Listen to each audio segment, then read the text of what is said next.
Hai Moms, Assalamualaikum warahmatullahi wabarakatuh. Selamat sore Moms. Wah, senang sekali kita kembali berjumpa di minggu yang baru bulan Januari ini tahun 2021 bersama saya Novita Enji, Editor-in-Chief Mother and Baby Indonesia di live Instagram Mother and Baby Indonesia, di mana hari ini kita akan berbincang-bincang tentang mimisan pada anak.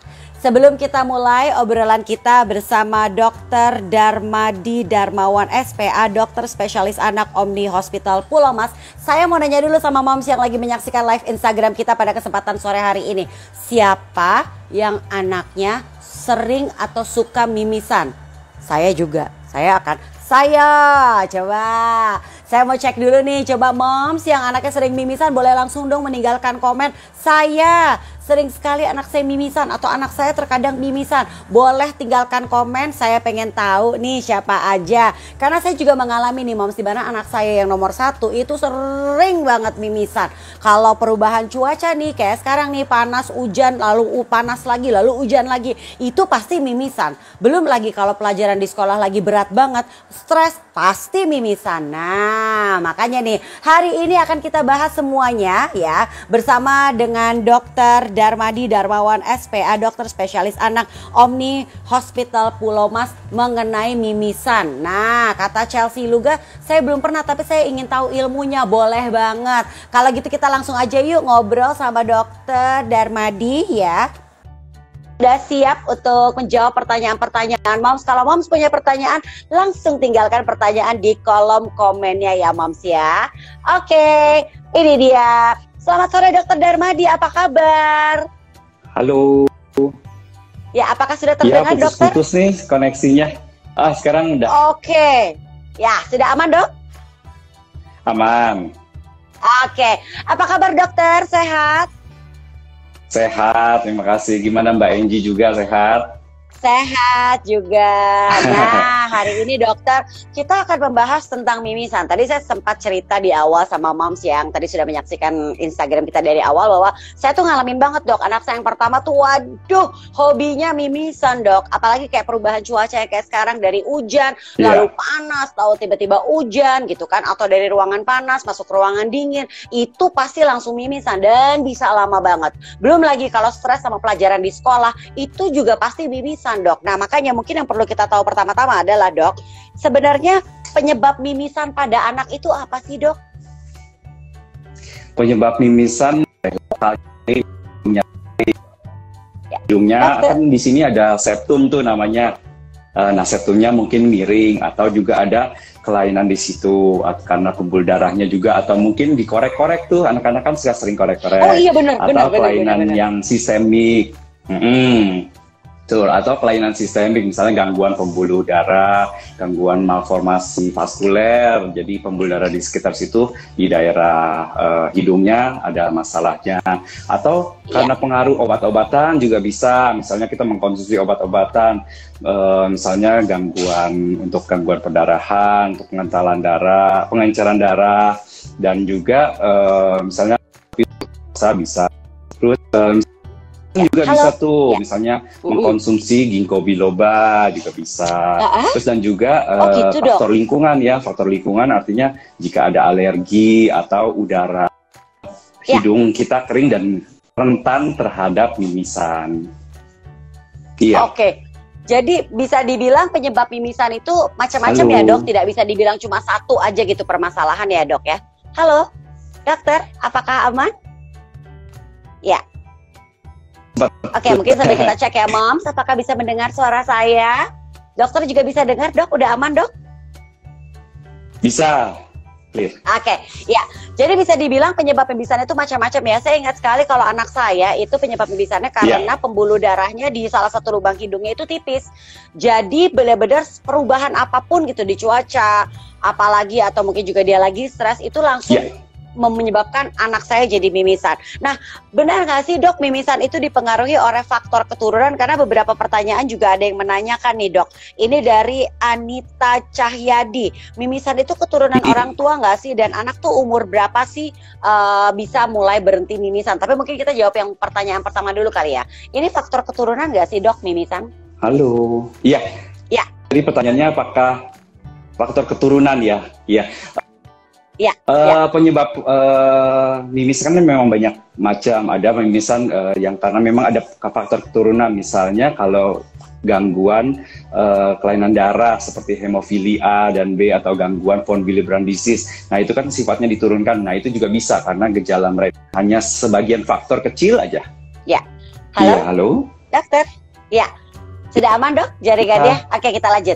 Jadi kenapa dok Ya, tadi Dok? Ya dengar. Ya. Ya, tadi sempat terputus. Ya, kita lanjutkan dok, mohon maaf. Tidak semua mimisan disebabkan oleh faktor keturunan, tapi memang ada faktor keturunan yang berpengaruh. Misalnya kalau papa mamanya ada gangguan hemofili ya atau gangguan von Willebrand, nah itu kan gennya diturunkan. Nah itu anaknya kalau mendapat penyakit itu bisa juga menimbulkan mimisan sehingga muncul mimisan pada anak tersebut. Ya, tapi nggak semua disebabkan oleh faktor keturunan. Yang tersering lah karena manipulasi. Oke. Dok, kenapa faktor perubahan cuaca itu juga bisa menyebabkan anak jadi cepat mimisan? Dan mudah sekali mimisan. Apalagi kadang-kadang sering kan anak-anak lari-lari panas-panasan tuh dok, keringetan gitu ya. Lalu masuk ke ruangan AC atau ruangan dingin pasti mimisan. Nah itu kenapa itu dok?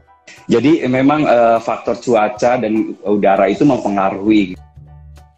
Terutama kelembapan karena letaknya jadi 90% mimisan itu biasanya karena mimisan yang namanya mimisan anterior. Jadi lukanya mimisan itu terjadi dari bagian depan hidung. Nah, karena bagian depan hidung jadi gampang mudah kena exposure terutama kelembapan. Nah, ini sering sekali berpengaruh banget misalnya kalau di negara yang mempunyai 4 musim ya. Jadi terutama di musim dingin tuh. Tapi untungnya karena di Indonesia punya hanya 2 musim, jadi tapi itu berpengaruh juga terutama kelembapan. Jadi kalau kita di daerah yang lembabnya kurang, terutama pasang AC terus menerus kan itu jadi kering tuh. Nah itu gampang karena daerah di depan itu plexus Kieselbach namanya di bahasa kedokteran itu sangat tipis. Jadi ketika dia kering ya dan apalagi kalau kering gatal itu anak-anak sering korek-korek, nah gampang berdarah. Jadi itu sebabnya kenapa kita harus menjaga kelembapan ruangan. Jadi kalau di Indonesia kan kita di Jakarta kira-kira kalau diukur tuh 70-90%. Nah itu juga nggak bagus, terlalu lembab. Kalau terlalu lembab kan ruangan artinya banyak bisa ada jamurnya, bau pengap. Nah yang ingin dicapai adalah kelembapan 40-60% supaya itu bagus untuk kulit dan juga selaput, lendir, hidung. Oke, wah ini menarik nih berbicara soal kelembapan. Ada pertanyaan dari Chelsea Luga. Halo? Dok, perlu nggak sih mengoleskan? Halo dokter. Ya. Oke, dok perlu nggak sih mengoleskan krim pelembab pada hidung anak-anak? Exposure, bagus sekali. Halo? Ya. Ya, silakan, bagus sekali jika memang malam-malam sebelum tidur atau sering dioleskan Vaseline gitu ya atau krim hidung pada hidung supaya mengurangi kerentanan sehingga tidak mudah berdarah. Oke. Berarti boleh ya. Pertanyaan berikutnya dari pipit.fitriani09. Dok izin bertanya, apakah mimisan terhadap anak sejak kecil itu bisa sampai dewasa? Lalu penanganan yang baiknya gimana? Nah mungkin kita bertanya, halo dokter. Ya, halo. Apakah bisa mendengar saya dok? Ya, baik. Mungkin yang pertama adalah biasanya mulai dari usia berapa sih anak jadi sering atau mulai mimisan dok? Jadi bisa terjadi pada siapa saja, tapi kalau dari statistik itu lebih sering terjadi pada usia 2-10 tahun dengan puncaknya itu di usia 3-8 tahun. Jadi setelah 10 tahun biasanya angkanya menurun drastis dan muncul lagi setelah usia 50 tahun ke atas. Jadi sering sekali pada anak dan usia dewasa lebih dari 50 tahun ke atas. Oke. Jadi sebenarnya nanti akan berhenti sendiri ya dok pada anak-anak ya? Iya, dia akan hilang sendiri karena ini sifatnya kalau lebih sering karena yang tadi ya penyebabnya 90% adalah kerentanan di plexus Kieselbach itu selakunya tipis. Seiring dengan waktu dia akan mukosanya itu lapisan lendirnya akan menebal. Jadi sehingga kemungkinan untuk epistaxis lagi, mimisan lagi berkurang dan menurun. Oke. Nah, kalau pada anak saya justru terjadinya di saat dia sudah mulai masuk SMP tuh dok, malah mimisannya semakin sering karena faktor perubahan udara, faktor stres sama pelajaran itu juga bisa memicu jadi mimisan. Bisa seperti itu ya dok ya? Bisa, banyak faktor yang memang mempengaruhi mimisannya tadi ya, yang tadi saya bilang perubahan suhu, kelelahan juga, atau hipertensi, penyakit darah tinggi juga bisa ya. Hal-hal yang tersebut yang bisa mempengaruhi munculnya mimisan. Oke, ya betul sekali. Dok, ini banyak sekali pertanyaan bagaimana pencegahannya. Itu nanti akan kita bahas ya. Karena kita juga tahu ini kan ada yang masuk dalam kategori normal tuh kalau sehari tuh berapa kali mimisannya. Karena kan ada yang emang nggak setiap hari, ada yang bisa seminggu berapa kali, bahkan ada yang anak saya pernah sehari sampai 2 kali. Nah, yang masuk kategori normal itu yang maksudnya orang tua tuh tidak perlu terlalu khawatir, masih dalam taraf normal tuh, yang frekuensinya seperti apa dok? Oke, jadi ada warning signs yang orang tua harus tahu kapan harus membawa ke dokter dan kapan kita boleh merawat sendiri di rumah. Jadi jika usianya kurang dari 2 tahun, ya, karena terjadinya kan 2 tahun sampai 10 tahun tuh biasanya. Jadi kalau muncul pada usia kurang dari 2 tahun atau gejalanya lama, jika kita pencet sendiri dalam 10 menit nggak berhenti, masih ngocor terus, ya itu harus bawa. Atau jika dia ada mimisan dan gejala yang lain, misalnya mimisan dan juga disertai demam, atau anaknya pucet, atau anaknya ada lebam-lebam juga di tempat lain, ya. Nah itu harus dibawa. Dan jika kejadiannya berulang, ya, untuk diketahui apakah memang ada kelainan sistemik yang mendasari terjadinya mimisan tersebut. Tetapi kalau udah diperiksa ternyata berulang, tapi memang ternyata penyebabnya hanya itu aja, pembuluh darah yang di situ daerahnya tipis, ya berarti harus ditingkatkan pencegahan tersebut yang tadi saya bilang, jaga kelembapan, jangan terlalu kering, terus anaknya nggak boleh ngorek-ngorek untuk diajari, terus gunting kuku sering supaya kukunya nggak melukai, dan juga mengoleskan pelembab pada hidung. Nah itu, dan juga misalnya kalau memang kering juga bisa kan tuh ada sediaan saline water, jadi air salin untuk membilas dan juga melembabkan rongga hidung. Oke, kalau frekuensi mimisannya sehari bisa sampai 2 kali, atau seminggu, atau setiap hari sekali, atau ya seminggu 2 kali, seminggu 3 kali itu normalkah dok? Dilihat dari penyebabnya ya. Kalau memang penyebabnya seminggu 3 kali tetapi anaknya jadi pucat, anaknya jadi lemas, nggak mau makan, ada keluhan yang lain, atau perdarahannya banyak banget, sampai tertelan, sampai buang air besarnya berdarah, atau dia muntah darah karena tertelan. Nah itu yang harus dibawa ke dokter. Jadi frekuensi aja nggak cukup untuk menentukan apakah itu bahaya apa enggak, harus dilihat, dikaji-kaji hal-hal yang lainnya. Kalau bisa aja bisa sehari 2 kali atau 3 kali, tapi hanya sedikit-sedikit, tapi setelah dicek ternyata memang hanya penyebabnya sering dikorek-korek kan, gitu kan, harus ada dilihat alasannya kenapa mimisannya berulang gitu, atau banyak atau enggak, dan menimbulkan gejala atau tidak. Pertanyaan yang banyak ditanyakan oleh para moms hari ini adalah bagaimana kalau gitu dok, cara mengatasi jika anak mimisan, apa yang harus dilakukan dok untuk menghentikan mimisan pada anak atau saat sedang terjadi? Kadang kita juga suka salah kan dok, banyak yang melakukan di saat lagi mimisan, anaknya suruh dongak, padahal sebenarnya itu nggak boleh ya dok ya? Iya, jadi kalau ada mimisan, yang pertama adalah jangan panik. Ya. Kita nggak boleh panik ya. Jadi kalau kita panik kan kita nggak bisa mikir tuh harus ngapain. Jadi usahakan tenang setenang mungkin. Dan nggak boleh mendongak. Bener, kalau mendongak soalnya kita melawan gravitasi ya. Jadi gravitasi darahnya akan ke belakang, dan ke belakang akhirnya tertelan. Tertelan anaknya malah jadi muntah karena iritasi lambung. Jadi yang dilakukan adalah mendongak ke bawah ya, dan kita menggunakan jari telunjuk dan jempol. Kita taruh ini kan, di sini ada tulang hidung nih. Ya, Ya. ada tulang hidung. Bersihkan dulu tangan ya, jangan lupa tadi saya udah desinfeksi. Di masa Betul, pandemi betul. kalau megang wajah kan harus desinfeksi. Betul. Jadi di sini ada tulang. Jadi kita turun sedikit, kita tekan begini, tekan selama 10 menit ya, dengan penekanan yang konstan. Tandanya bahwa kita menekan benar, nggak di tulang adalah ini kita masih bisa goyang-goyangkan hidung kita. Tuh, bukan di tulang soalnya. Ya, kalau di sini kan nggak bisa nih goyang. Nah ini kita di sini, daerah sini. Tuh. Tekan begini, tekan selama 10 menit dan kita lihat jika perdarahannya masih berlanjut, kita kaji lagi apakah memang kita letak menekannya belum benar sehingga harus diubah lagi posisi. Iya. Kalau dengan begini udah berhenti, kita 10 menit dan bernafas melalui mulut. Iya.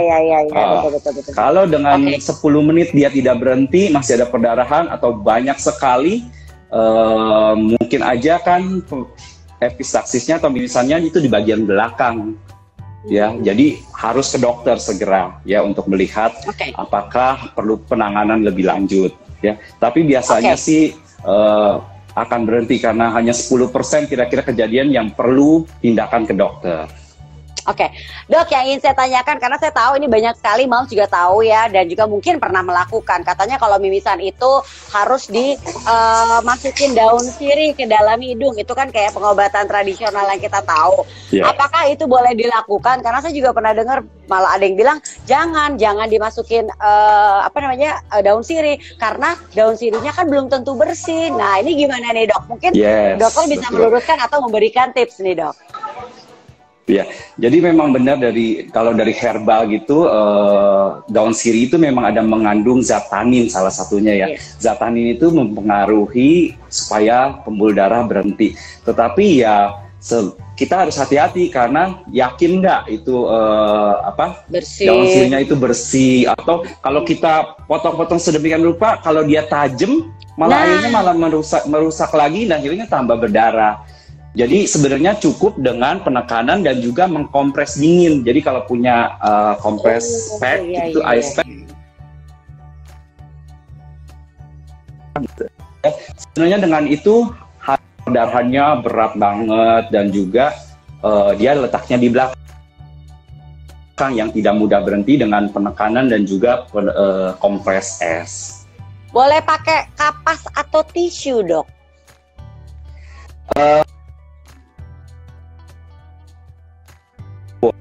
Sebaiknya jangan mereka, kalau serat-seratnya halus tuh nanti malah meninggalkan di situ. Kalau udah kering malah susah saat dicabut, nanti malah berdarah lagi. Waduh, ini boleh menjadi catatan nih ya buat Moms ya. Ternyata benar-benar kalau kita ingin anak kita mimisan dan ini kita ingin menghentikan ya, kita tidak boleh menggunakan satu daun sirih, nggak boleh, bahkan kapas dan tisu pun nggak boleh. Dan cara yang paling benar dilakukan adalah bukan dengan mendongak seperti yang mungkin sering dilakukan, tapi dengan cara nunduk aja dan dipencet hidungnya. Nah, itu yang harus jadi perhatian juga ya Moms ya, jangan sampai salah ya. Dengan konstan. 10 menit. Iya. Oke, Dok, ini pertanyaannya ada satu pertanyaan yang menarik sebelum saya tanya cara pencegahannya. Ini pertanyaannya adalah dari Chelsea Luga. Apa perbedaan antara mimisan anterior dengan mimisan posterior? Iya, jadi yang saya bilang dari di hidung itu ada bagian anterior yaitu bagian depan, ada juga bagian belakang ya. Kalau bagian depan yang jadi itu yang tadi saya bilang adalah dia rentan terhadap exposure, dan juga karena lapisannya tipis dan juga dia diperdarahi, disuplai oleh 5 pembuluh darah, jadi gampang banget berdarah. Tetapi gampang berdarah karena letaknya di depan, dengan penekanan juga bisa berhenti ya. Tetapi kalau perdarahan posterior letaknya di belakang, tapi karena letaknya di belakang itu kadang-kadang kita neken susah, nggak bisa tertekan, jadi dia darahnya bisa juga mengalir ke belakang, dan kalau mengalir ke belakang artinya anaknya bisa tertelan tuh darahnya, tertelan dan akhirnya bisa muntah dan bisa buang air besarnya berdarah juga ya, ada darahnya. Nah, biasanya yang memerlukan tindakan biasanya memang epistaksis yang bagian posterior atau hidung bagian belakang. Oke, baik. Dok, ini ada pertanyaan dari Janeta_Sativa24. Apakah normal kalau mimisannya tuh menggumpal? Jadi kayak gumpalan-gumpalan jadi gitu dong. emang darah sifatnya dia akan menggumpal. Kalau dikeluarin pasti akan dia menggumpal. Justru malah itu dengan menggumpal, dia artinya zat-zat pembekuan darah berjalan dengan baik. Kita mengharapkan memang ada menggumpal. Supaya dia menggumpal, dia menutup pembuluh darahnya. Emang kejadian normalnya, fisiologisnya seperti itu. Oke, saya akan bacakan pertanyaan dari Swan. Dok, cara pencegahannya gimana ya? Terutama kan sekarang kita lagi perubahan cuaca yang nggak bisa kita kontrol, Dok. Mencegah supaya anak tidak mimisan tuh gimana ya, Dok? Nah, yang tadi jadi kukunya sering digunting, ya, secara rutin, dan juga diajarkan untuk tidak mengorek-ngorek.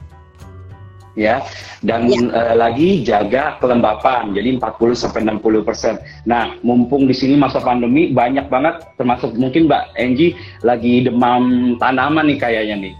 Jadi tanaman juga berguna tuh untuk menjaga kelembapan. Kalau misalnya kamar kita terlalu kering, kita bisa taruh tuh lidah mertua, ya. Atau kalau terlalu lembab, lidah buaya itu untuk menyerap kelembapan juga tuh. Nah, terus pencegahan yang lain, tanaman juga berguna. Jadi selain hobi kan bisa dipakai tuh manfaat. Betul. Terus kita yang tadi malam-malam sering diolesi ya, atau kita sebelum tidur semprot dengan cairan salin, atau juga cuci hidung supaya membersihkan kotoran dan juga melembabkan hidung kita supaya tidak mudah kering. Seperti kulit aja, kalau kulit kan kita kalau misalnya supaya nggak kering kita kasih pelembab. Nah, begitu juga dengan hidung, karena selaput hidung rentan, tipis, makanya harus dikasih kelembapan dengan cara-cara tersebut.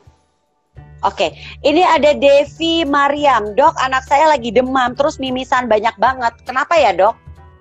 Rupanya ada sedikit masalah. Nggak apa-apa ya, Moms ya. Baik, saya masih menantikan dokter untuk kembali bergabung bersama kita. Tapi yang pastinya Moms, kita sudah mendapatkan beberapa tips dari dokter bahwa sebaiknya kalau kita mungkin selama ini taunya kalau anak tuh mimisan mendongak, itu salah banget karena itu nanti bisa mengganggu pernapasannya. Jadi sekali lagi adalah caranya dengan nunduk aja, lalu ditekan hidungnya di bagian supaya tidak mengalir terus selama 10 menit.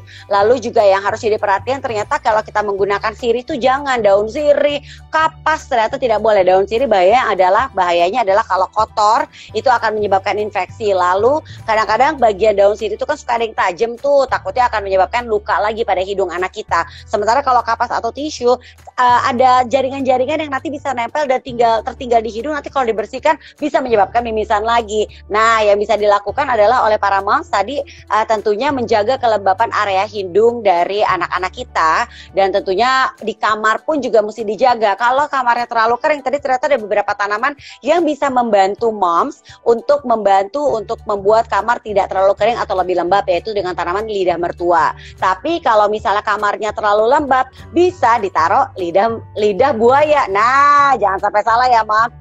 Sudah bisa bergabung lagi sambil kita tanya, masih ada 2 pertanyaan lagi. Dokter. Dok. Kita lanjutkan lagi ya, Dok. Tadi pertanyaannya adalah, lagi demam mimisan. Ini kenapa ya, Dok? Ya, jadi demam dan mimisan itu harus dikaji, itu segera harus dibawa ke fasilitas kesehatan untuk dilihat. Karena kalau ada demam dan mimisan, takutnya penyakit yang berbahaya, ya, yang tersering misalnya ada leukemi atau ada juga darah, itu harus dilihat ya untuk tanda untuk pergi cari pertolongan. Tadi dokter sudah memberikan tips. Salah satu cara untuk bisa menghentikan mimisan adalah dengan kita memberikan tekanan pada hidung kita ya, Dok ya. Jadi tadi supaya tidak keluar terus darahnya, bukan dengan cara mendongak tadi ya, tapi dengan diam aja atau nunduk aja biar keluar jadi ya. Nah, ini ada pertanyaan dari Novira_Limoa. Kalau yang berdarah hanya 1 lubang, ini karena anaknya habis korek-korek lubang hidung nih, dokter. Apakah harus ditekan hidungnya untuk menghentikan mimisannya? Kalau cuma sebelah, itu di bagian yang berdarah aja kah? Ya, jadi kalau memang perdarahannya di anterior bagian depan memang biasanya satu sisi saja. Jadi tetap pencegahannya ya tetap harus menekannya, hidung tetap itu ya. Jadi nggak mungkin begini saja. Karena nggak dengan bisa begini kita cepet nggak sembuh ya, konstan udah. dengan iya. Susah ya, susah gitu. Jadi kalau ini kan lebih gampang dan dia konstan terus menerus. Kalau dengan begini kan terus menerus. Kalau begini agak susah, tekanan pasti akan berubah. Nah, tapi kalau yang posterior, dia biasanya memang perdarahannya bisa kedua lubang hidung tuh, ya. Ya. Oke. Nah, pertanyaan dari Risma Aulia sebenarnya sudah dijawab tadi, Dok. Waktu kecil dulu kalau mimisan kepala disuruh dongak ke atas terus dikasih daun sirih. Itu salah banget ya. Sebaiknya jangan, nggak usah pakai apa-apa, jangan mendongak tapi dalam posisi lurus aja gitu ya, dokter ya. Itu yang mungkin harus jadi perhatian. Duduk dan begini. Dok. Ya, jadi nunduk ya, lebih tepatnya lagi ya. Ya, nunduk, ya. Oke. Nah, ini satu pertanyaan lagi yang akan saya bacakan. Ini pertanyaan dari Dok. Nai Borhu. Selamat sore dokter, apakah mimisan itu ada hubungannya sama alergi? Nah, ini juga ada beberapa pertanyaan soal mimisan itu ada hubungannya sama alergi nggak sih, Dok? Iya, ada banget. Jadi kalau ada alergi, ada exposure terhadap alergen-alergen tertentu masuk ke hidung kan jadinya bikin gatal tuh.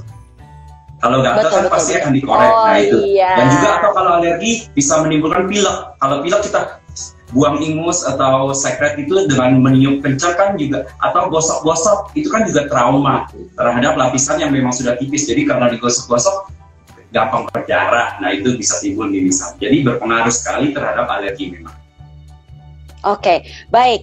Kita tutup obrolan kita pada kesempatan hari ini, Dok, dengan tips untuk para moms atau yang harus menjadi catatan yang harus diingat oleh para moms mengenai mimisan pada anak. Silakan, dokter. Ya. Jadi mimisan pada anak itu memang bisa terjadi pada siapa saja dan kapan saja biasanya, tapi tersering adalah bagian yang anterior. Jadi kalau anterior jarang sekali perlu ke dokter, tapi kalau dia bisa juga kalau dia berlangsung lebih lama atau gejala-gejala yang lain, anaknya terlihat lemas, itu harus segera dibawa ke dokter. Jadi dari 60% orang populasi di dunia itu pasti pernah mengalami mimisan dalam hidupnya, tapi hanya 6-10% yang memerlukan tindakan. Jadi yang tersering adalah di daerah anterior karena ada plexus lebah tersebut. Jadi dihindari adanya exposure yang berlebihan, jaga kelembapan supaya lembab, jangan kering ya. Harus sering diolesi dengan pelembab atau juga pemberian nasal spray dan juga potong kuku. Potong kuku, betul sekali, dan ajarkan supaya anaknya tidak mengorek-ngorek. Betul sekali. Dan juga tadi cara penanganannya juga sudah tahu ya. Jangan pakai daun sirih, jangan pakai kapas, jangan pakai tisu, dibiarkan saja. Ya, dan posisinya tidak boleh mendongak tapi justru harus nunduk ya. Oke. Wah, senang sekali nih banyak dapat ilmu nih dari Dokter Darmadi membahas tentang mimisan pada anak. Sekali lagi terima kasih banyak Dokter Darmadi Darmawan SPA, dokter spesialis anak dari Omni Hospital Pulau Mas. Selamat praktek ya, Dok. Jaga kesehatan selalu. Terima kasih, Mbak Enji. Ya, sehat selalu, stay safe. Bye, sehat selalu, stay safe. Wah, senang ya, kita dapat banyak ilmu ya, jadi tahu bagaimana cara menangani mimisan. Moms, gak boleh panik, dan tadi tentunya sudah kita dapatkan tips-tips bagaimana caranya menangani mimisan pada anak. Hari Kamis kita akan kembali lagi, ada live Instagram yang akan membahas tentang MPASI No Gadget. Wah, ini seru nih bersama dengan Dr. Dimple. Jadi pastikan Moms follow Instagram Mother and Baby Indonesia dan saksikan live Instagram kita. Sekali lagi selamat sore Moms. Wassalamualaikum warahmatullahi wabarakatuh. Bye.